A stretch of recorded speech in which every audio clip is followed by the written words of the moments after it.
Hi, welcome to another episode of I Mustache You Something.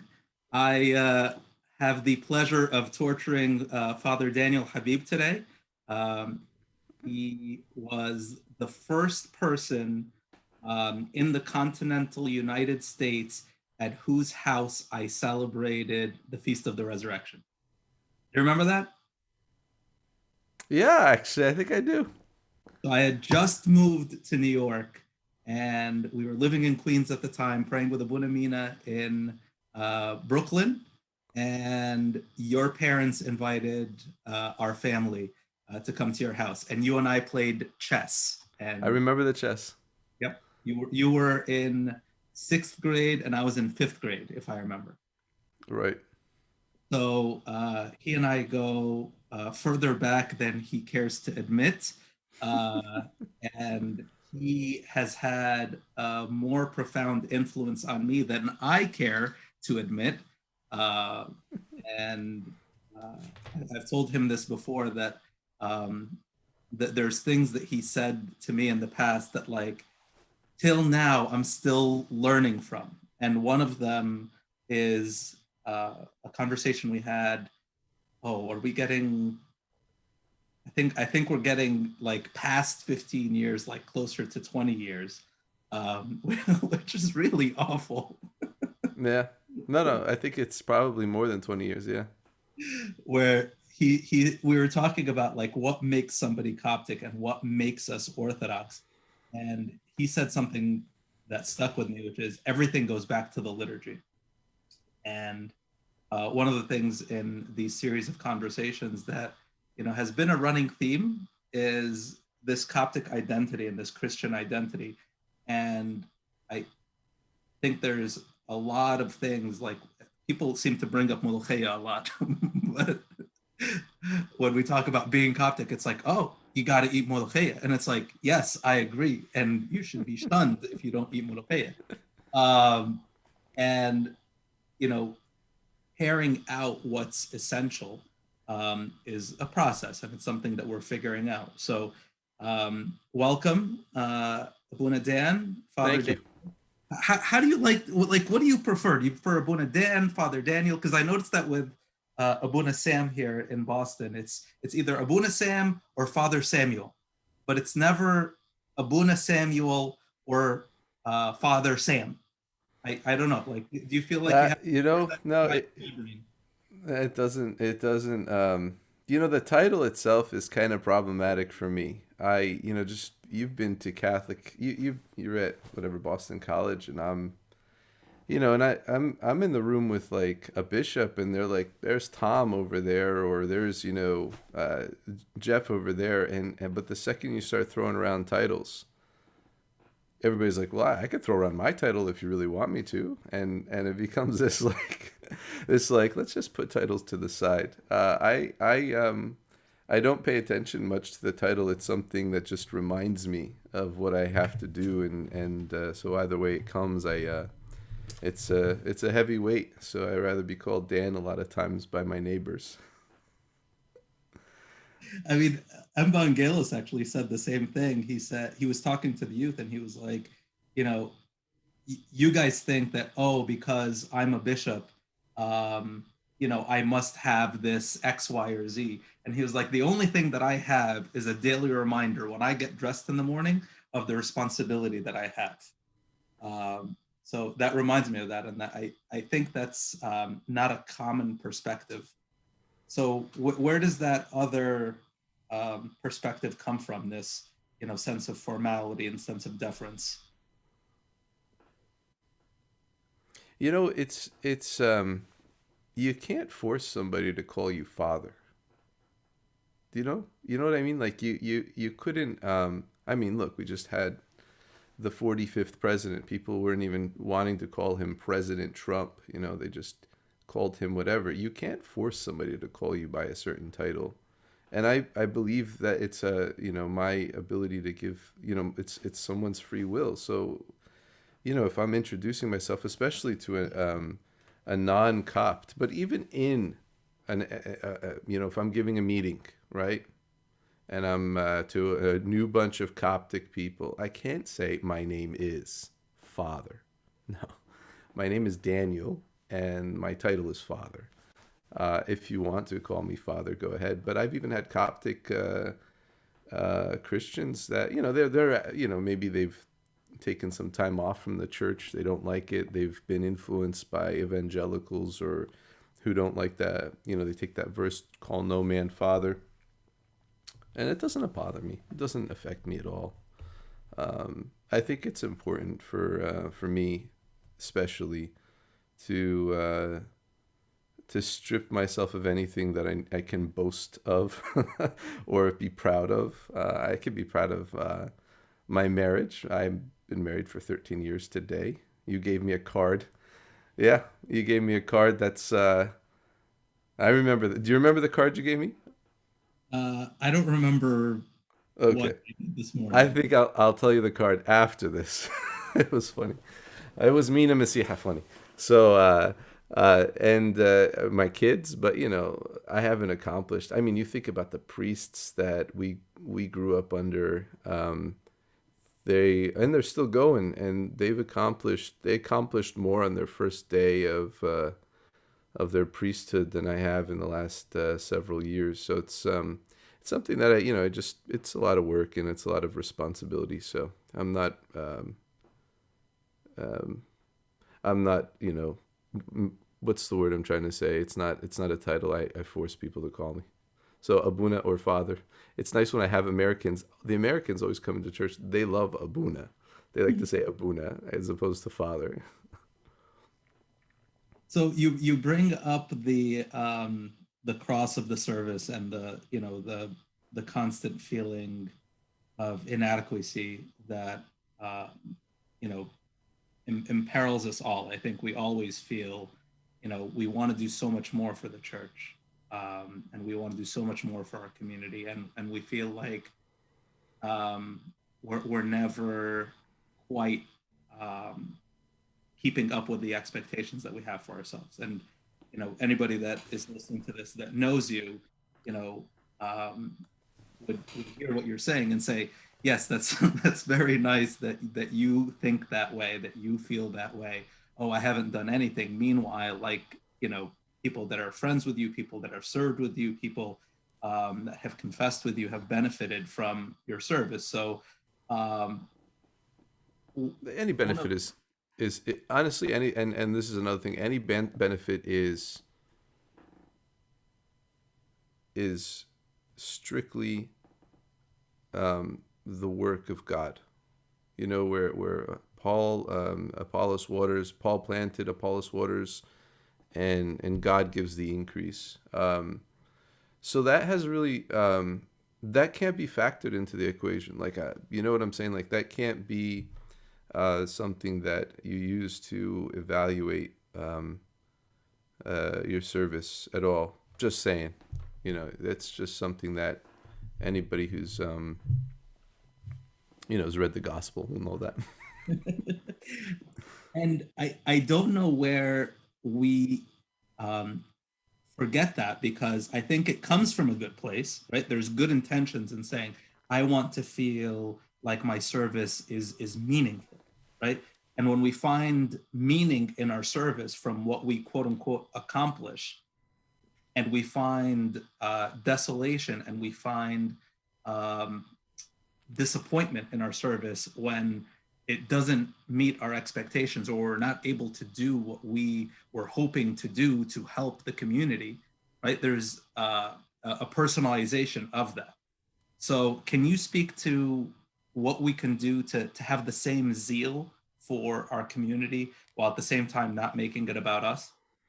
Oh, well, when I started my priesthood, one of the first profound conversations and pieces of advice that I got from another priest, he said to me, "You have to be ready to be a prophet who nobody listens to, and they'll kill you, and then maybe after you're dead, they'll listen and remember what you said." He gave it to me in very kind of like, just be prepared to see nothing. And I think the way that we evaluate the service has to be different And the way that I've always sought to evaluate my service, or to at least examine, is, am I being faithful to God in what I'm doing? Um, because the success is, so for example, I could steamroll over a bunch of people and get something done, right? But is that the way things should get done in the church? I could accomplish, a certain activity or a certain project in a way that I'm beating the men servants and the maid servants, but it gets done.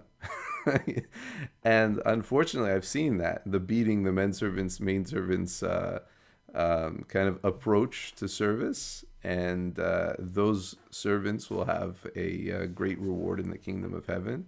But for me, it's not. It's that idea of relationships over tasks, and putting an emphasis on how we do it is very important. It's not a business, right? So it's how we do things, and I believe that there are certain plans that God has for us, or He opens pathways that can be closed. Even though God opened them, they're closed for whatever reason, due to just a lack of working together, or people not kind of approaching in the same mindset.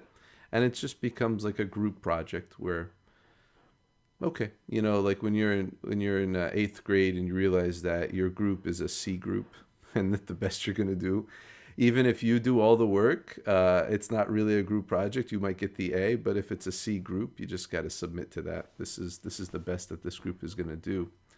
So for me, it's a mixture of things, but I always I want to be found faithful in what I'm doing, so that I ask God, is this what you want me to do?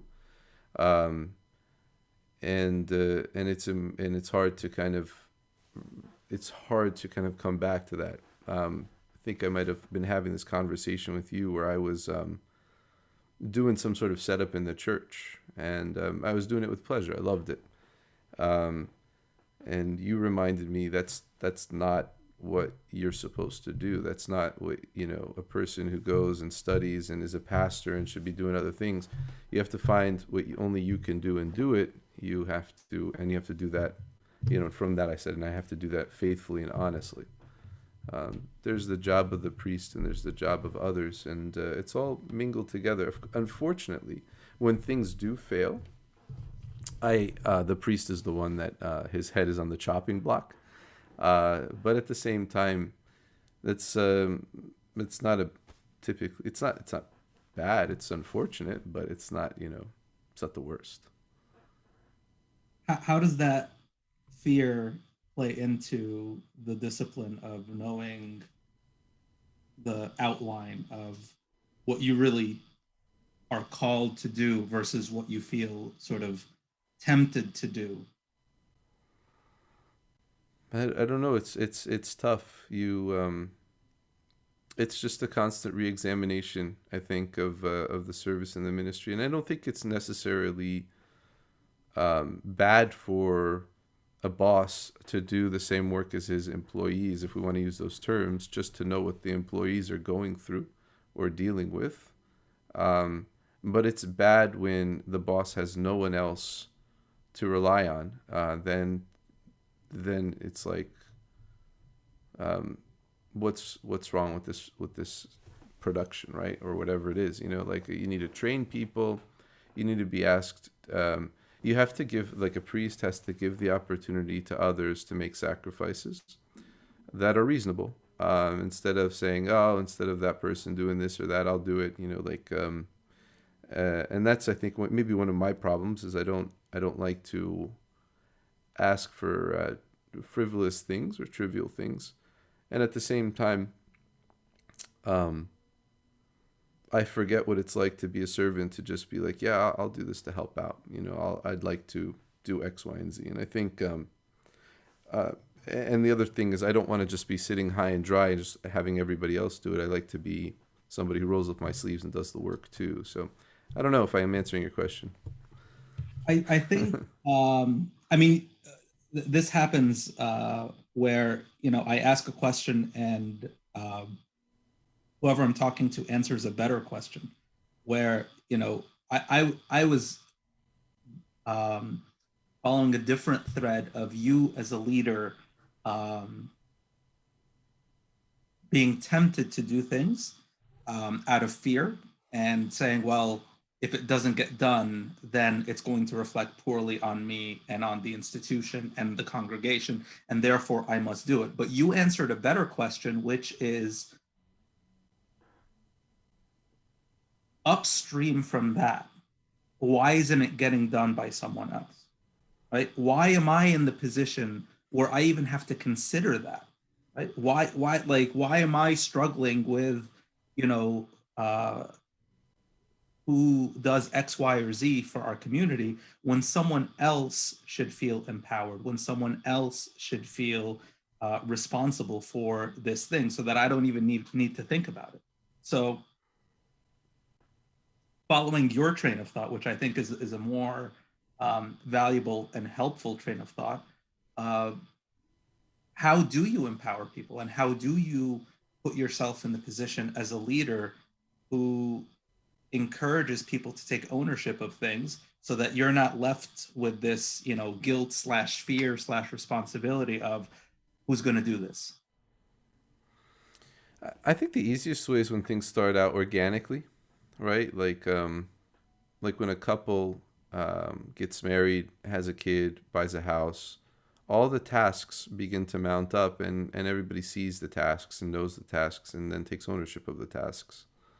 Um, when you have a church that starts from the very beginning, which was what our church is, what happens at the very beginning is that a few people are doing all the work, and then there's burnout, and then things fall through the cracks, and then maybe somebody else will step up and do it, and then you might get other people's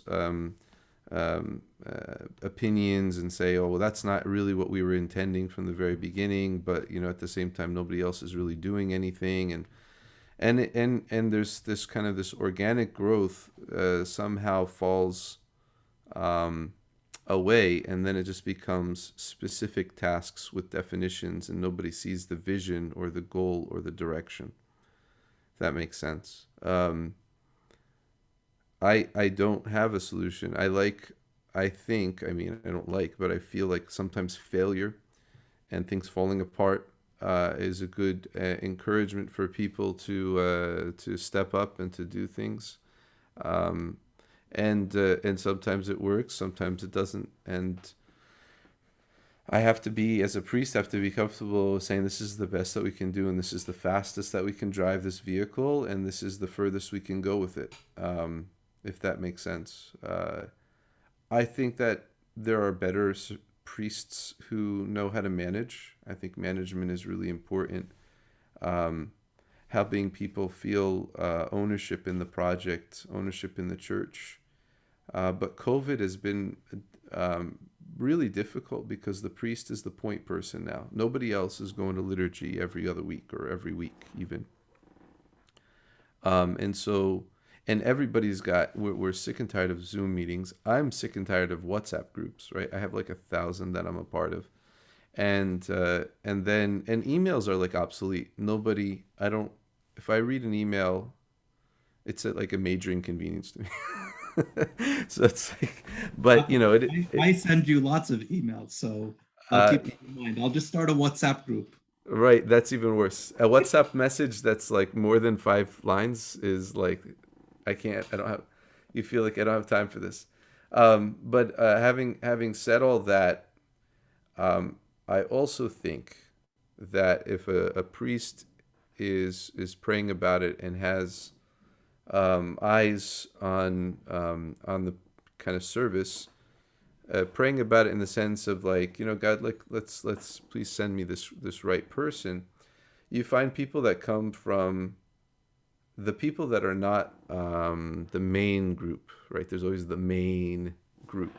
These are outliers who have always been outliers, and all of a sudden they just say, I'd like to do something. But in the past, it's always been like, And you could appreciate this. Oh, you want to serve? You have to go through a couple of years of pre-servance, and then you have to do X, Y, and Z. You have to show us that your blood is with us, and that might not necessarily be the case. We might have somebody who wants to try it out and be there for a little bit. Of course, they don't get a teaching gig, but there's plenty of services that need to happen in the church, and and anyway, the people that typically go through the pre-servants.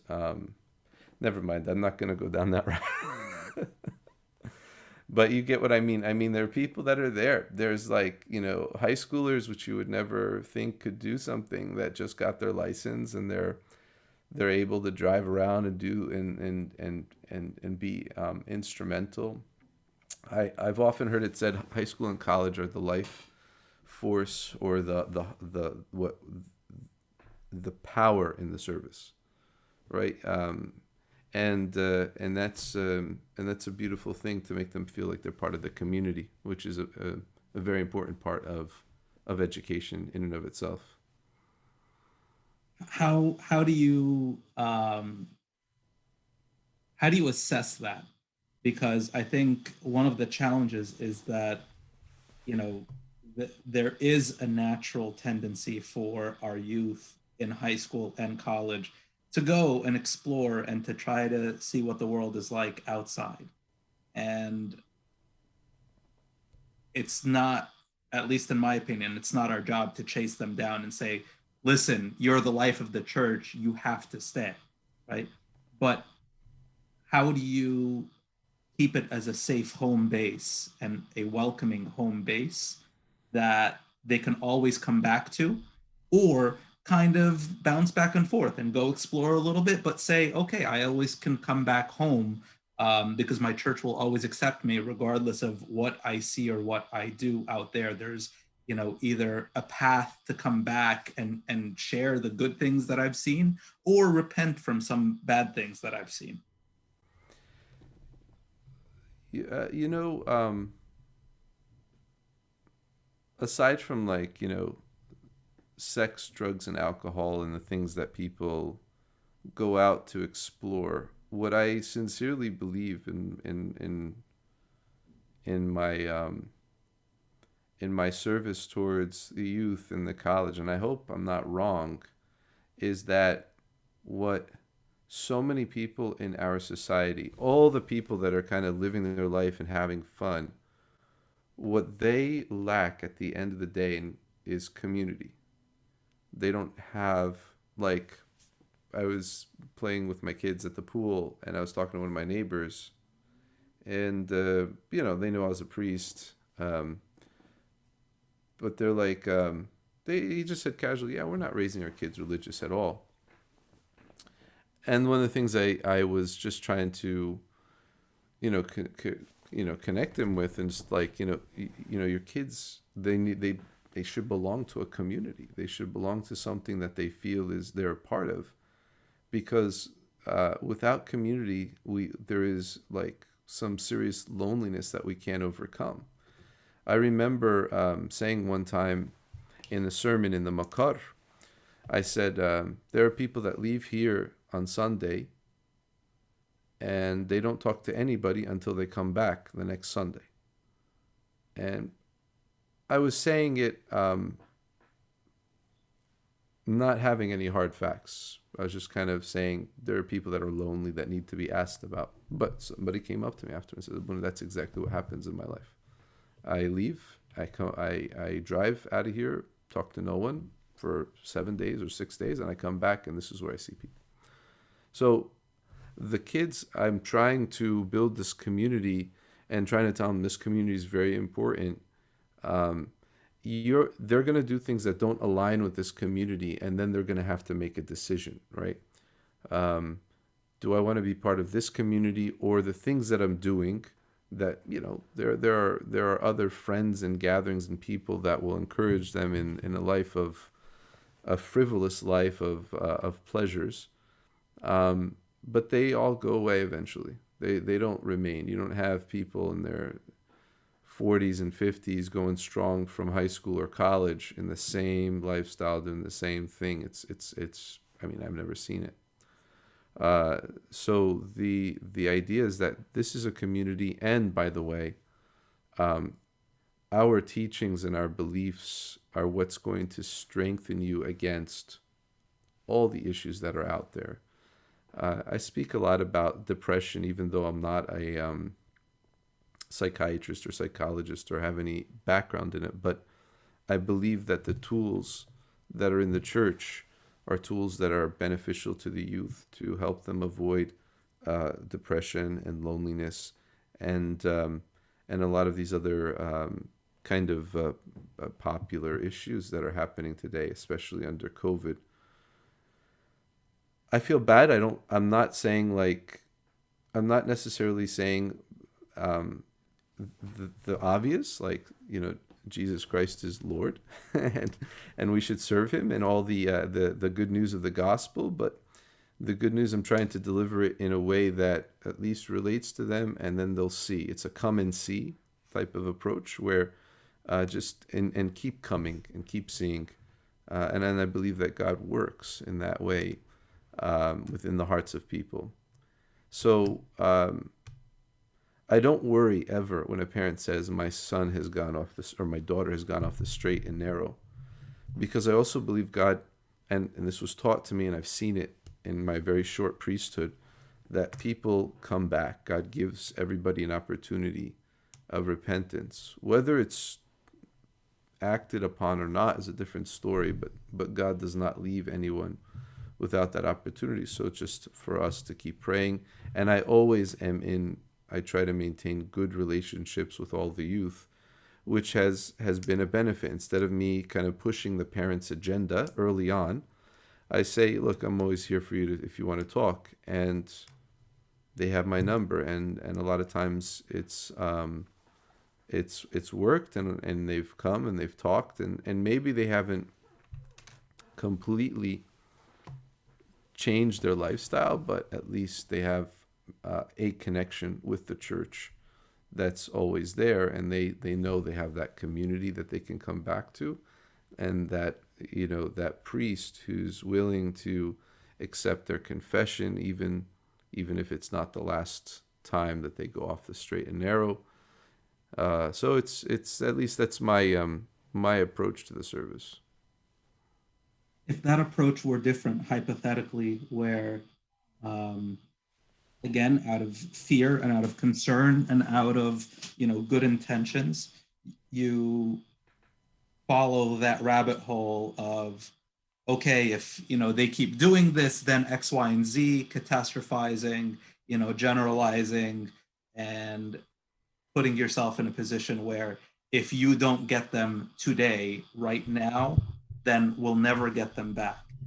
And you frame it for X youth that we really need you and we want you to come back, and me and Fasha kida, like, you can't be doing this, and instead of this open door, you know available cell phone, there's a sort of pursuit with the associated guilt and shame, and you know um, you know leverage and coercion to say, listen, if you do this, bad things will happen, or if you do this, that mish ahna, we don't do these things. That's not part of our community. What do you think the result would be? Well, I think it takes a certain personality. Um, and I just, I'll only rise to that occasion. And I don't know if this is still recording, but you have frozen. Okay, anyway. Um, I only rise to that occasion when there is a particular drug involved, right? Whether it's heroin or methamphetamine, it's like, I'll be like, no, we need to, because that's a long road, and not many people survive it.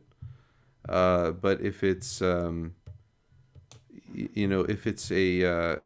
if it's something else, and I'm trying to think of something else, a relationship that's outside of the church, um, it's one of these things where I try to tell them, look, this is, of course, it's your decision, but this is typically what happens in my experience, and so on and so forth. I give it to them in a more gentler way, but I sometimes wish, to be honest with you, I sometimes wish I was more of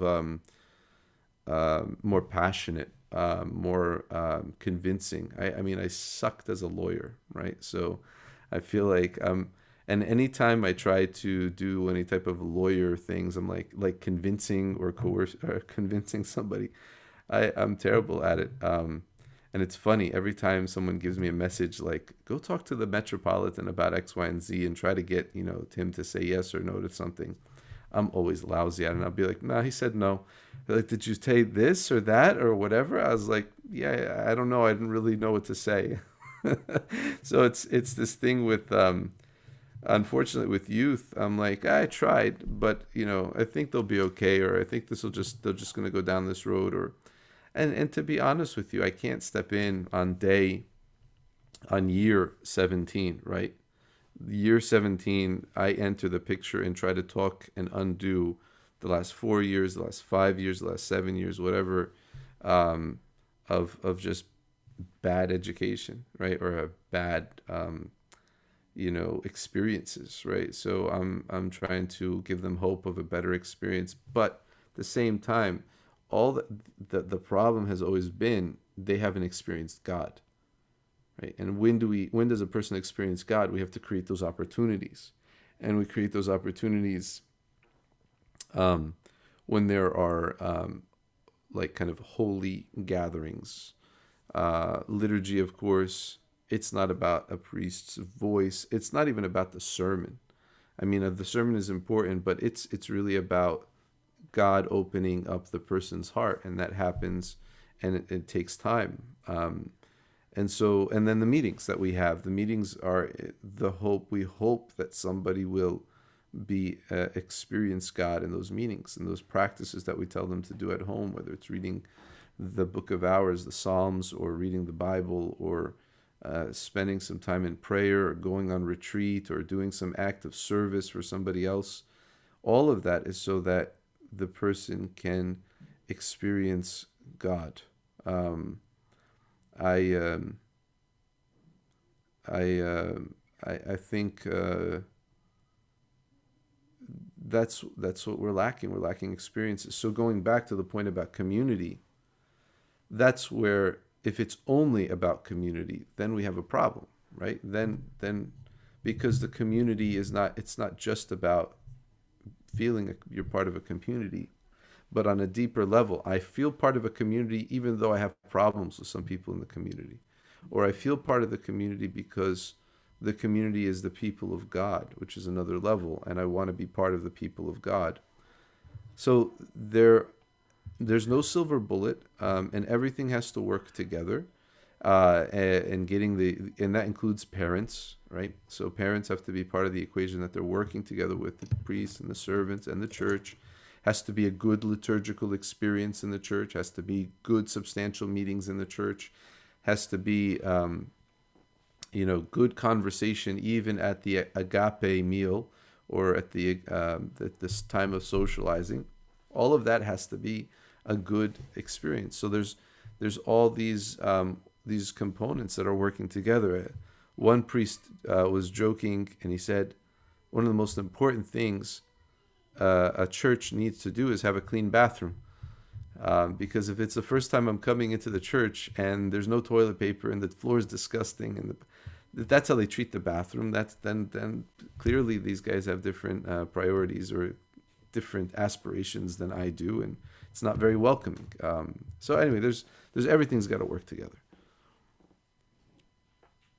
There was can I tell you a funny story? Even the Orban has to work together. I'll tell you why. Abuna, there was some Abuna, one of the bishops came from Egypt, and he said something about how the Orban was made with wheat flour in Egypt, and I was kind of there for the conversations, kind of not. I didn't get the idea that he wanted it made with wheat, but maybe he did, but the next week it was like wheat, right? So you have wheat, not the Orban you're used to, so it was wheat. So we were handing out at the end of the liturgy, we were handing out Orban to the people and the kids. the kids were giving it back to us. They're like, we don't want it. So it was like, so everything's kind of got to work together to be part of the service of the church. And and so we do our part to the best of our ability, especially with the youth that are finding it problematic to be in the church. But it's actually, at the same time, I think we've made strides in our oh, did I lose you? We made strides in our service, especially among the American-born priests, to give the kids what they are lacking. The Egyptian-born priests are wonderful. There's nothing wrong about them, but I think they just, sometimes what's lost is growing up in America, right? There's just different. We don't have the same things that were like in Egypt. We don't even have the same experiences, right? You go to Egypt and you go to like maybe midnight praises and with one of these bishops or whatever. You have these experiences. You go to the monastery every other weekend. You've got servants galore all around you. You have you can belong to a church that has like a YMCA, a cafe. I mean, like something like you would see maybe among some of these megachurch, Protestant megachurches here in America. You have like the church is your second home. There's so much going on there in that life that growing up in America, not seeing it, we need a different model sometimes for church. Like church is not a nedi, right? That people, I've tried to translate that word for me. Nedi. It's what is it? Summer. Like I thought it meant like summer camp. Like a club, but Like a club. Okay. That's not relatable to me. I did not grow up belonging to a club, right? And even like club was like, you thought very rich people belong to country clubs where they play golf. So that sounds boring, right? So a club in it doesn't translate. But so many of these churches want to create a nedi or club experience, which I don't know if we necessarily need it, especially here in South Orange County, where you can where I live in California. You can belong to some of the best clubs, play sports anywhere on any corner. There's parks all over the place. Then you have the beach, and then you have the mountains. You have everything around you. So why are we trying to insist on having a basketball court on church property when the kids can play basketball court across the street over there, and be a good influence on the people that they play with, and so on and so forth. There are things that I think we think of differently. I'm now going on. I don't know if I'm still answering the question. no, I think so. We've talked about a lot of things about the role of the clergy and other people in positions of influence and leadership, what their role is and what their role isn't, how difficult it is sometimes for clergy and people in positions of influence and leadership to take their good intentions and define their role with respect to their congregations, their youth, their service, in a healthy way, right? Because having good intentions isn't good enough, right? It has to be executed on in a way that's mindful and thoughtful, and respects the person, that gives them just enough tension to be like, hey, like, we're here to support you, and we're here to support each other, right? Where we don't want each other going off the rails, while at the same time not having that tension be so forceful that they don't feel like they can express themselves and be themselves. And I think you did a great job outlining, some scenarios where it's like, well, maybe this needs a little bit of correction, and this naturally led into, we as a community, what is our charge and what is our responsibility, and what are we trying to create? And one potentially sensitive issue that I think you handled well is when there's a difference in vision, right? When there's a difference in what we are as a church, who we are as a community, what our goals are. Um, and I think this is a good point where, as expected, I must ask you something. How do we advocate for that vision of the church being centered around the liturgy and not around the nedi?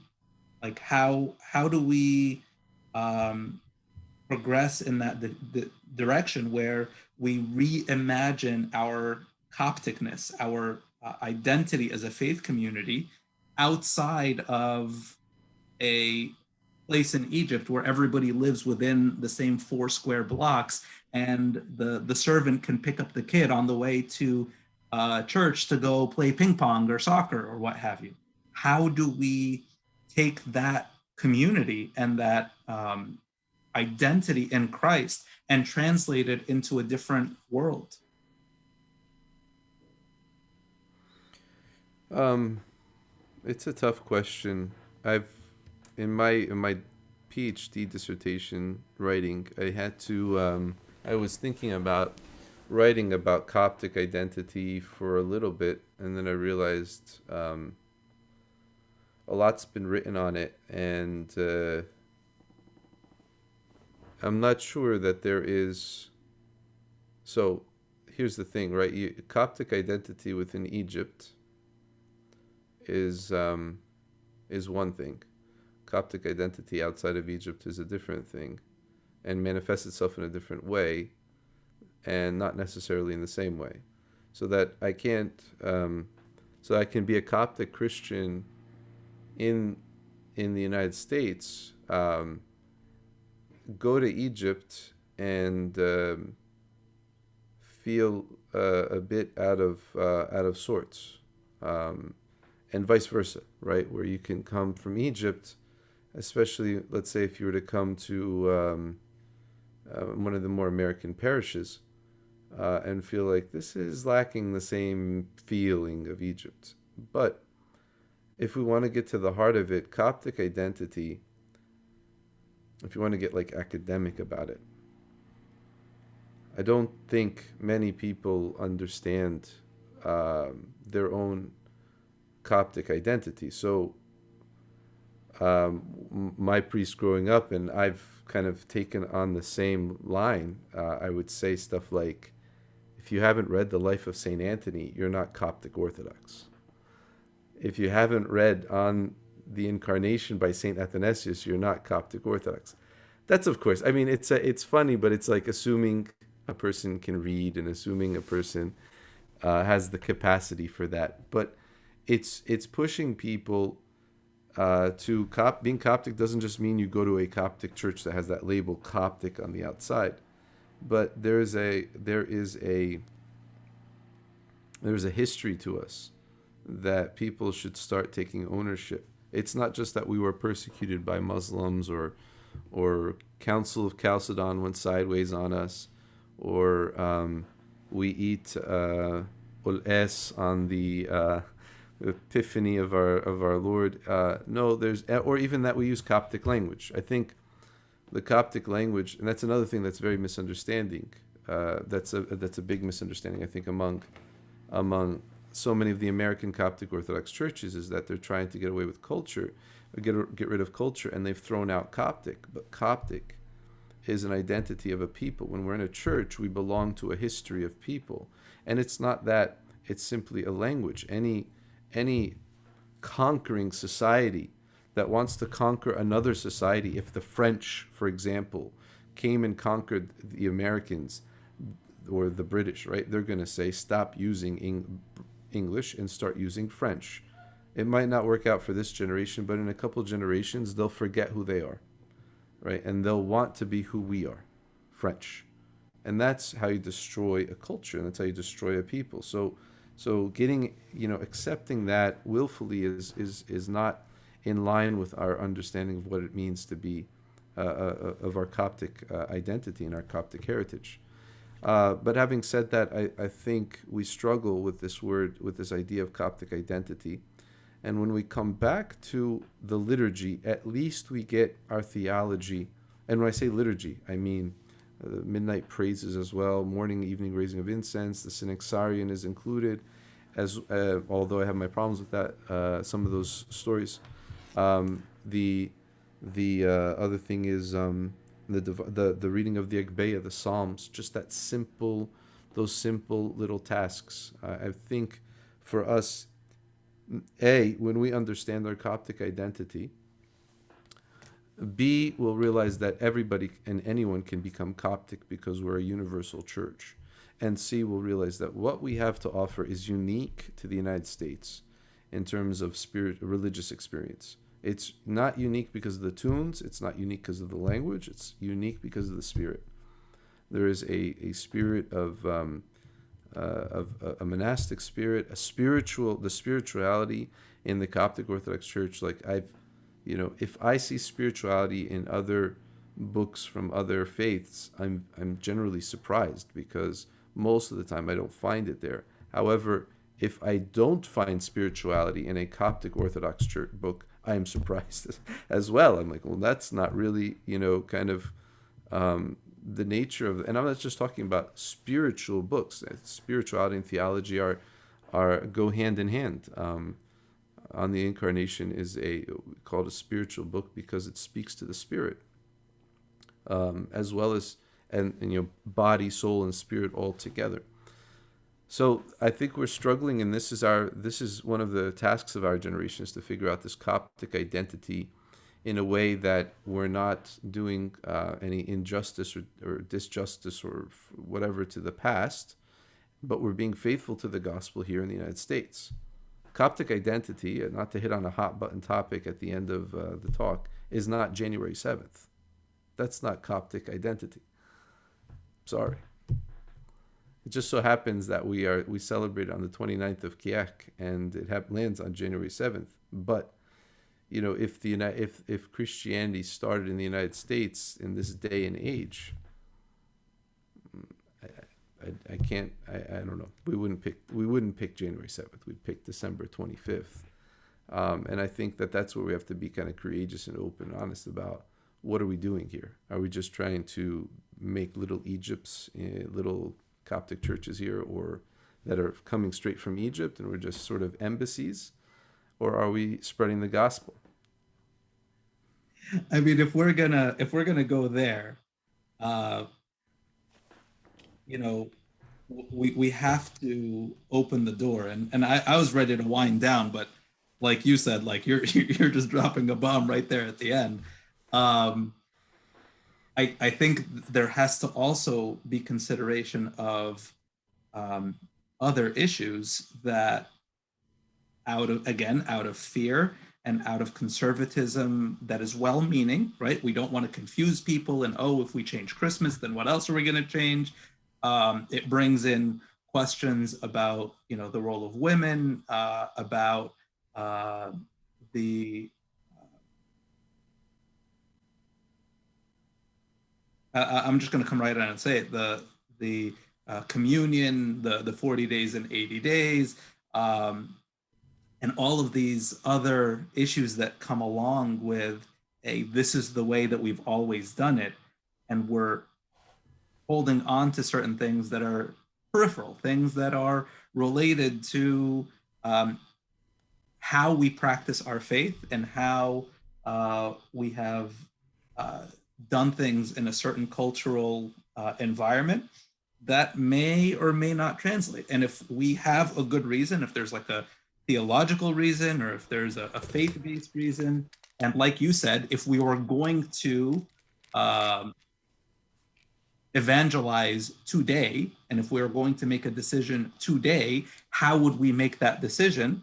Then sure, yeah, let's keep them going. But if the only reason that it exists is because this is the way we've always done it, then how do we shift from that? Because again, there's a tremendous fear and there's a tremendous concern that if you say, we're getting rid of the 40 days and 80 days, then people are going to think, okay, well, tomorrow we're not going to believe in the Trinity. And it's like, wait, hold on a second. Like, those aren't connected thoughts, with the exception of the fear that connects them. We live we live in a day and age where, and it's gonna get worse. We live in a day and age where everything's about identity politics, Mm, and what the in that in that world of identity politics, um, Coptic identity will be of little value to the louder voices and to the heavier hands. Um, it, you can't pit two things against each other unequally. If there is a Coptic identity, right, and it has to be discovered, and then there is um, some sort of other agenda that butts heads with the Coptic identity. I think that there is a way that you can approach and do it as I want to say the word even scientifically as possible, where you are saying, okay, let's identify how it was developed. Let's identify how it developed in other churches. Let's see how other churches handled it. Let's see if we can accept or discard how other churches handled it, and the thought patterns and kind of going back and forth. Like, for example, we would talk about gender and gender roles in the church. I haven't really studied it at length, but all I can say is that I don't think that I think that the church has a way of bringing gender into the subject in a very profound and meaningful way if others are willing to listen. Not just we you always hear like sound bites, right? But the idea of actually studying how gender has been in the Orthodox Church, and it's not just simply about priests can do this and nobody else can do this. Well, actually, I should say differently. It's not men can do this and women cannot do this. There's something else that I believe is really profound there. Um, so, at the same time, I'm not excited about how people discuss issues. I don't think people come at the issues in a very deep way. I'm saying people. I'm not saying which side. I'm just saying people in general don't really study and look to the experts and sort of see, okay, who can speak to this. And the person that can speak to this is not somebody who's read a couple books, right? The person who can speak to this has an understanding of the kind of the mind of the church, as well as the idea of evangelization and Christianity and where things are moving and what was the purpose behind things. You have always canons. Some canons are exactly opposite one another, right? One says you can do this, one says you cannot do this. And so no canon, by the way, is cancels out another canon. All canons are valid, right? I know it sounds crazy, right? But it's you can do this because of this situation, or you cannot do this because of whatever historical situation. There's always some historical issues going around. Every time in the United States there's an opinion that's different from Egypt, there's going to be this feeling in Egypt that we're trying to separate ourselves, or we're trying to be different, or we're trying. It just doesn't make sense. The hostility that comes towards the very simple things, and there's just been two simple things that we've done in our diocese here that's always kind of received pushback, which was having first a female ecclesiastical choir, where they have their own vestments. They're not ordained. They're not. There's no kind of like anything that goes along with like the chanters or whatever that we have for the boys. Yet there was such pushback against that. And then the other thing is this idea that you can celebrate the liturgical feast of Christmas on the December 25th. And the pushback is coming from people that don't understand our situation here, don't understand the vibe, and don't understand what's trying to be achieved.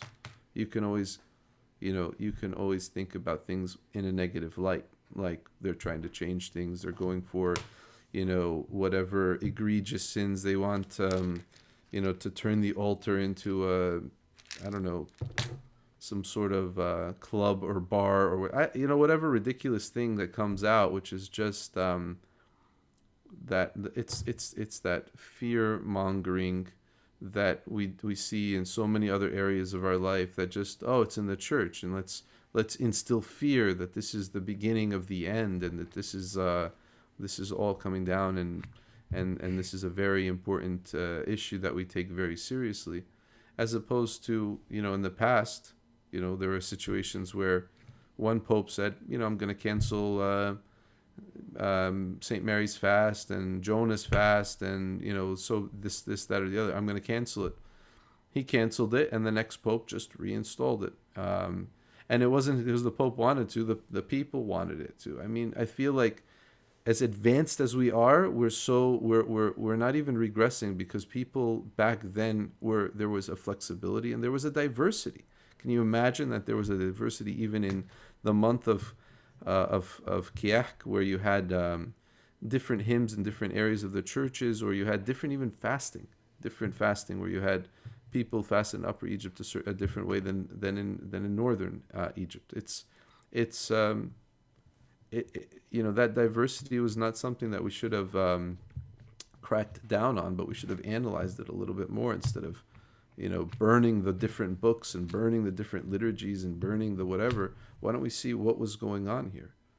And we're now in a period of advancement, supposedly, and we seem to be doing more damage to the church than those who were uneducated back in the whatever age. They did nothing. They did nothing that changed it. They lived, simple Christian lives to the best of their ability. But here we are. I mean, you have bishops who are willing to hack into, or not bishops, maybe priests, but hack into different liturgical services and excise parts and skip over parts, and that's not necessary. And why are we doing this? This is pointless. We have this people with uneducated opinions, holding power, doing things, and then when you have people that are educated, the lowly lay people with an opinion that's educated, they're being kind of shunned to the right and to the left, instead of there being open dialogue, or even just some sort of organization, right? This goes also to, why don't we have a clerical school? Wouldn't a clerical school be the best place where you could have students, hey, write a paper on this, do some research. You have free work or free research being done by people who are being educated. All of this would only bring more progress, and I mean that in a good way, to the Coptic Orthodox Church. And yet we have all these powers that can't agree, and they are, and I think at this point in time, it's safe to say that we might not be able to to go online with this. We might have to cut from where I started talking. No, there's no editing. So we either post or don't post. So Right. be as careful or as open as you'd like. But Well, I think everything that I'm saying is defensible. I think that I'm not saying one side or the other, but I feel that it's disappointing that we can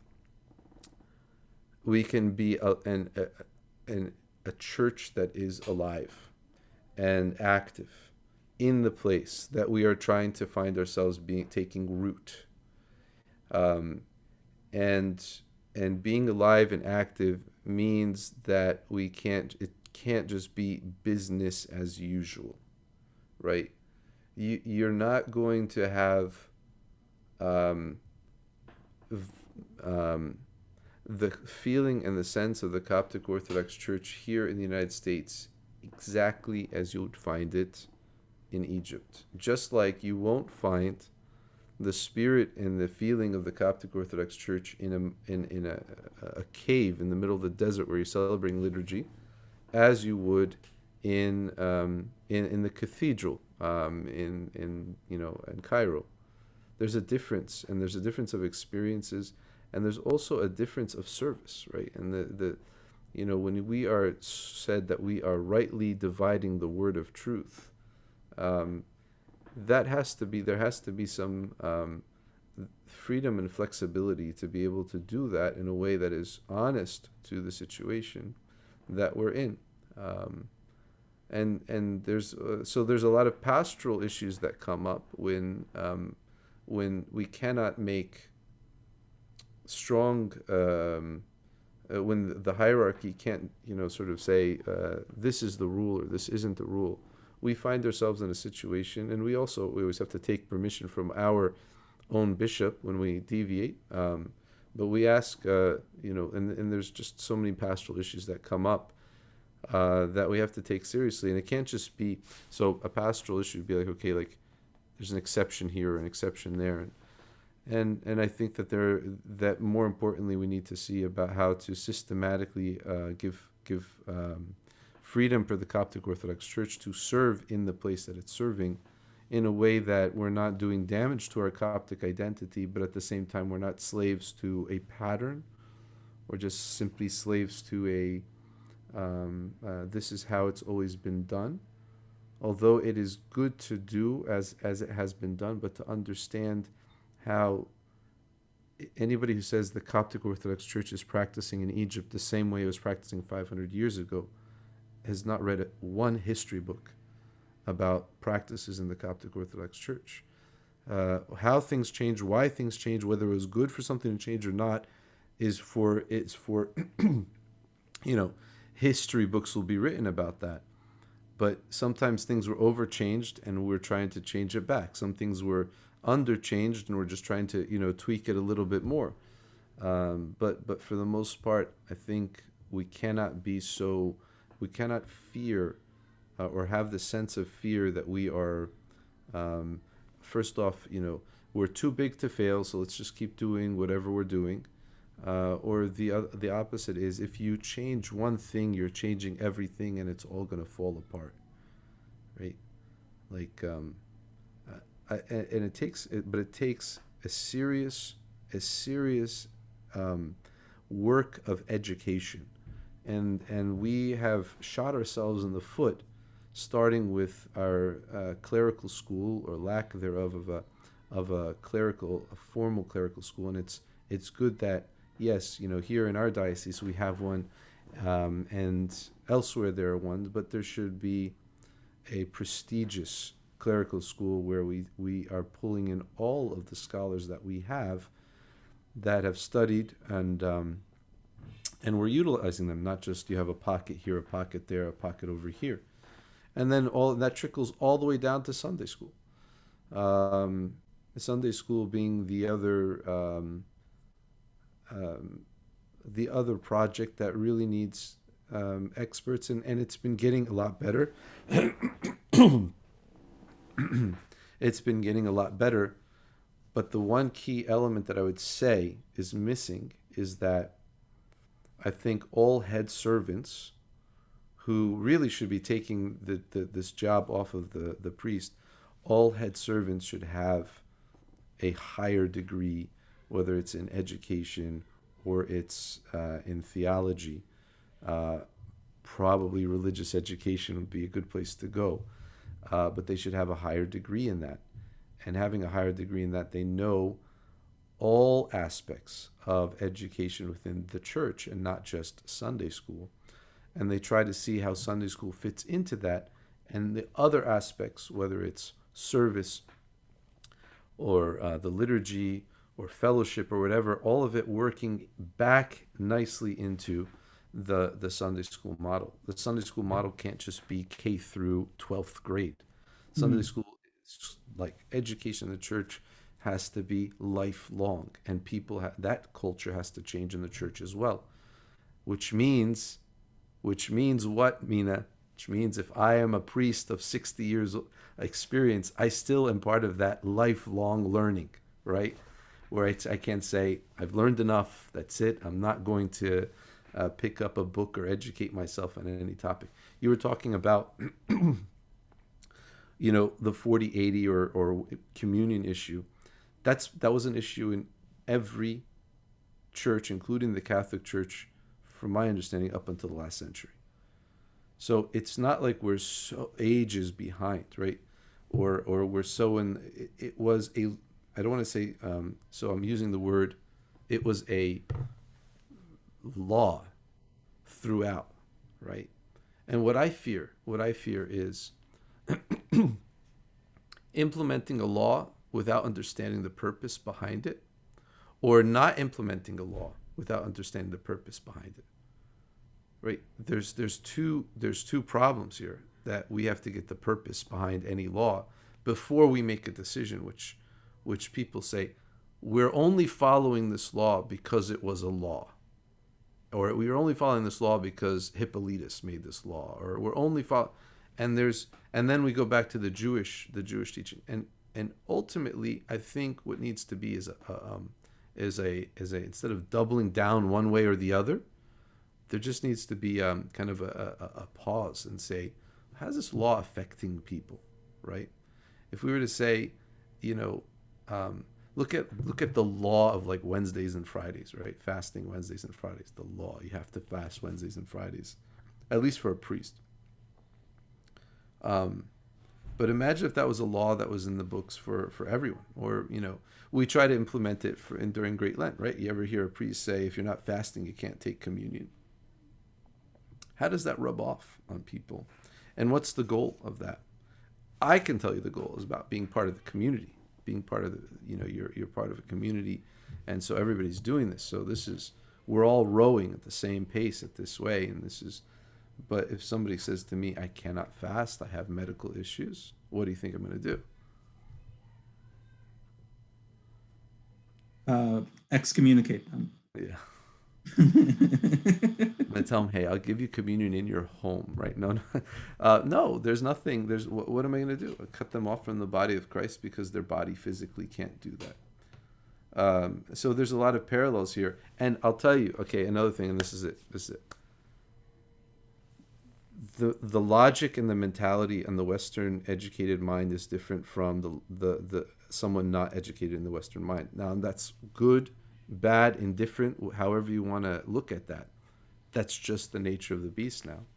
So when we approach it, we have to approach and not say this is the Western mind. No, but this is somebody that's been educated here. So the logic follows in a certain way, right? If you weren't logically, if you weren't educated in a certain way where the middle finger meant something bad for you, right? Then it would just mean nothing, right? So I could send the middle finger your way and it would not affect you in any way. But if you're educated in a way that, hey, that's a bad sign in the way I was educated, so whoever's West, whoever's East in that kind of scenario, you have to take into consideration how things fall on the ears of people who are educated in a certain way. We talked a lot, Mina, so I must ask you a question. Oh, okay. What's you going to stash me? What kind of product do you use in your mustache? I use this Clubman mustache wax. Will they be paying for your ad? Hey, I have no scruples when it comes to advertising and sponsorship. I make my own beard balm. This is kind of butchered, but well, Father Daniel, thank you. Or I should. Do you prefer Dan? Dan? Now I feel weird. Father Daniel. Dan. You've given us a lot to think about in terms of the responsibility that we have in terms of educating ourselves and responding to our local situation and helping to adapt our spirituality and our faith to our local community. So any thank final you. Nah, I mean, it's too early in the morning. I haven't had my coffee, so it probably was not very you have focused. nothing to say. But anyway, thank you so much, Mina. It's always good to talk to you. Hopefully we'll talk soon. Thank you guys for listening.